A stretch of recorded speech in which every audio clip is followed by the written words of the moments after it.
5 choses que tu ne dois jamais faire dans ta vie car elles alourdissent gravement ton karma. Nous avons consacré une série d'enseignements sur l'étude du karma. Il faut savoir qu'il existe une relation entre le karma et le dharma. Alors que le karma se concentre sur les conséquences des actions, le dharma se concentre sur les devoirs, les principes éthiques, les actions vertueuses qui génèrent un karma positif et influencent le futur d'une personne. Tu dois savoir que le terme dharma est riche et recouvre plusieurs significations et niveaux d'interprétation.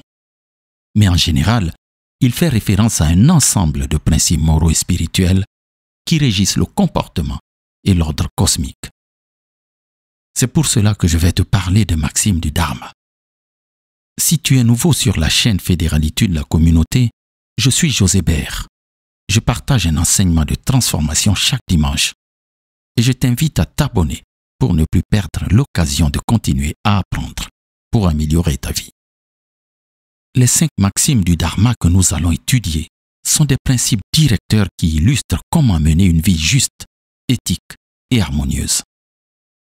Découvrir et vivre en accord avec la loi du dharma est essentiel pour la réalisation de soi et la progression de l'âme. Cela doit être un objectif de vie. La première maxime sur ce qu'il ne faut pas faire au cours de ta vie terrestre est ne pas tuer. La pratique de la non-violence en pensée, en parole et en action est l'une des maximes les plus fondamentales du dharma qui prône la compassion envers tous les êtres vivants. La non-violence, ou ahimsa en langue sanskrit, nous relie à l'énergie positive et à l'harmonie au niveau métaphysique. Au contraire, la violence, qu'elle soit mentale, verbale ou physique, est une forme de meurtre. Ne pas tuer est un principe essentiel du dharma pour notre existence. Nous sommes tous des émanations d'un même univers. Nous partageons la même énergie commune. Cette unité a été artificiellement rompue par la création d'identités fictives et d'égos individuels. L'application de cette maxime, ne pas tuer, ne se limite pas au genre humain, mais s'étend à tous les êtres sensibles de notre planète, y compris les animaux, les insectes et autres formes de vie.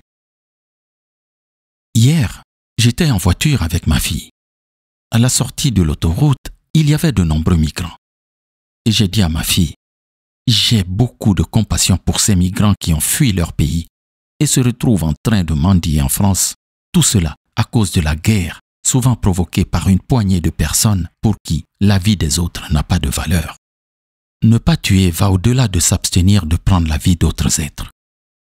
Ce principe implique de respecter la vie au sens large, de la protéger et de s'engager à tout faire à notre pouvoir pour éviter toute forme de souffrance autour de nous.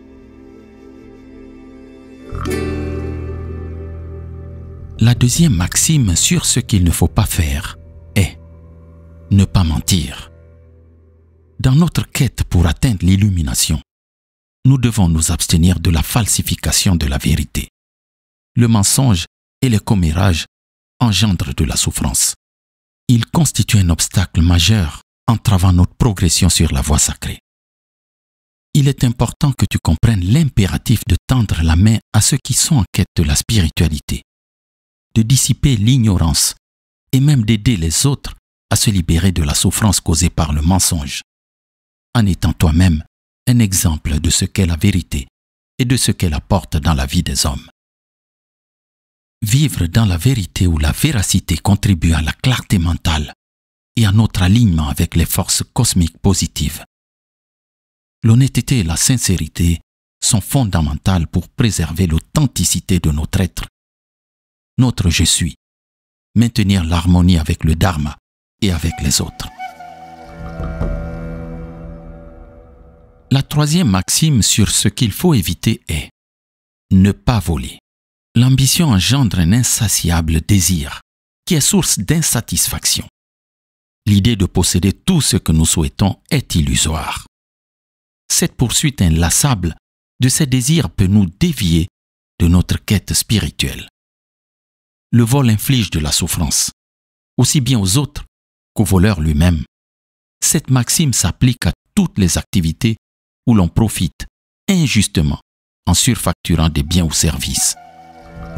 La non-appropriation s'étend également à la relation avec la nature. Les ressources de la terre doivent être utilisées avec respect et durabilité. Tout abus est perçu comme une forme de vol et comporte les mêmes conséquences néfastes que le vol de la richesse d'autrui. Le non-vol, astéya en sanskrit, est le fait de ne pas prendre ce qui ne nous appartient pas, que ce soit physiquement, émotionnellement ou intellectuellement. Cela consiste à respecter la propriété et l'intégrité d'autrui. Elle est liée au principe de la non-possession ou non-possessivité. Le fait de ne pas s'attacher aux possessions matérielles et d'être détaché du résultat des actions. L'abondance est un principe universel. On n'a pas besoin de voler pour avoir droit à ce qui nous revient. Il faut juste apprendre comment manifester cette abondance dans notre vie. Le contentement consiste à trouver la satisfaction dans ce que l'on a, en évitant l'avidité et l'envie. Il est lié à la gratitude et à l'appréciation de la vie.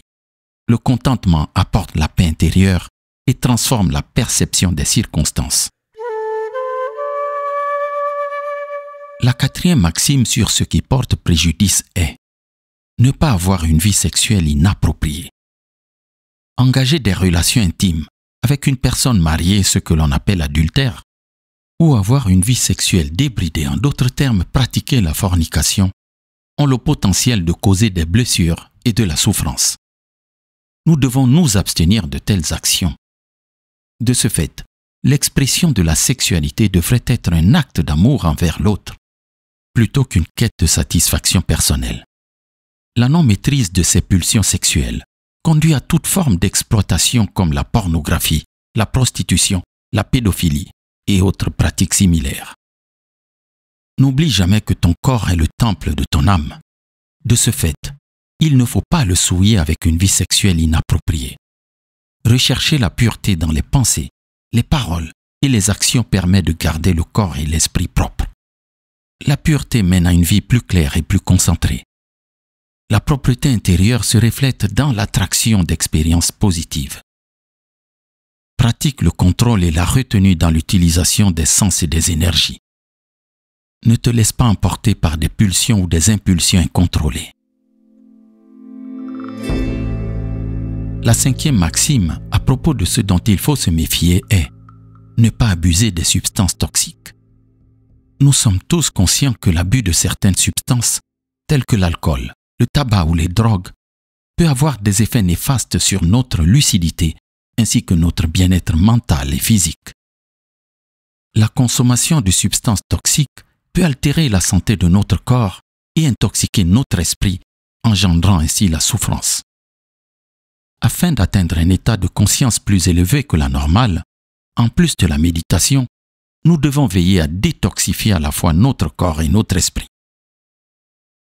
En conclusion, nous devons vivre une vie éveillée. Nos pensées, paroles et actions forgent notre propre réalité. Vivre en pleine conscience garantit que chaque action est le résultat d'une pensée et d'une intention juste. Lorsque nous prenons conscience que la négativité émane de nous, il est essentiel de se questionner. Pourquoi suis-je en proie à des pulsions négatives? Qu'est-ce qui me pousse à vouloir mentir ou voler, à abuser de substances toxiques ou à avoir une sexualité inappropriée? Au moment où nous avons ce sursaut, nous devons remercier notre conscience d'avoir illuminé ces aspects négatifs à temps. Pour neutraliser cette négativité, deux outils se présentent à nous. Le premier outil consiste à envoyer de l'amour et de l'énergie positive envers nous-mêmes, ainsi qu'envers les autres personnes ou les situations impliquées dans cette négativité. Le second outil, c'est d'adopter de nouvelles pensées ou actions empreintes de positivité et de pureté. Il te serait extrêmement bénéfique de mettre en pratique régulièrement ces deux démarches pour renforcer ton dharma, car il est fort probable que nous accumulions du karma négatif au quotidien. Les 5 maximes du dharma que nous venons d'étudier partent du principe que leur respect ne profite pas seulement à l'individu, mais contribue également à l'harmonie et à l'équilibre de la société et de l'univers. En les appliquant, tu t'offres un moyen clair de purifier ton karma. Je t'envoie un maximum de lumière.